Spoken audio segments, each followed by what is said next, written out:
On that line of thought, I'm curious if you have very many friends or family that ask you for your advice, like on pregnancy and pregnancy research, and how do you typically respond to that? Like, have you ever like digested literature for somebody and kind of given them a synopsis or, you know, help them to understand? I try to do that like as much as possible. Like, I'm really happy to talk to people about it with the, you know, indication that like I'm not a clinician. But, you know, sometimes people ask me, there's a couple of questions people like commonly ask me.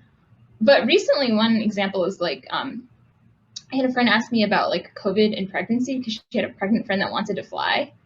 And they were like, how safe is COVID during pregnancy? And this was like in May.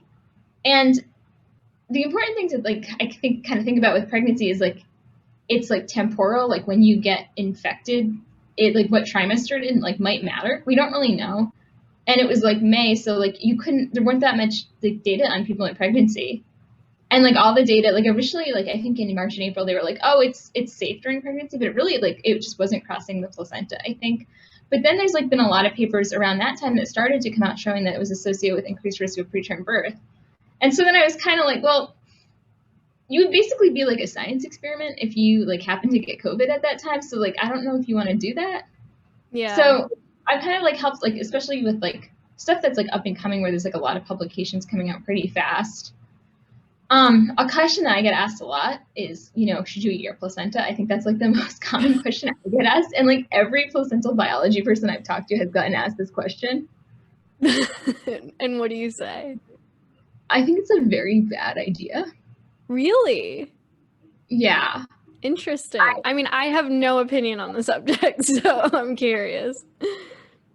Yeah, I mean, it's like an interesting organ, but like the basis behind like eating it like doesn't really make any sense. You know, there's like some justifications that people use, but like animals, nutritional value.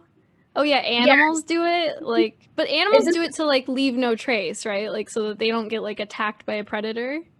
Yeah, exactly. And then I think, you know, I'm like really interested in environmental exposures in the placenta, and the placenta is like meant to be like a barrier. So right, it's like the organ filter for your baby, right?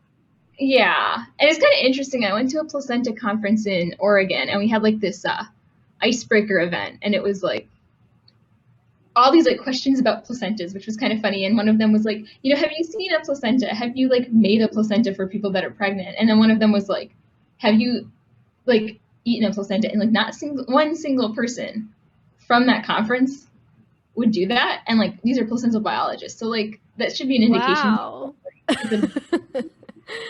I love that. That's some so anecdotal funny. evidence.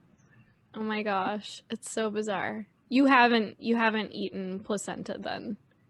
No, I think you should donate your placenta to research. That's a good point. Everybody who's listening, make sure to donate your placenta to research. Don't eat it. Give it away.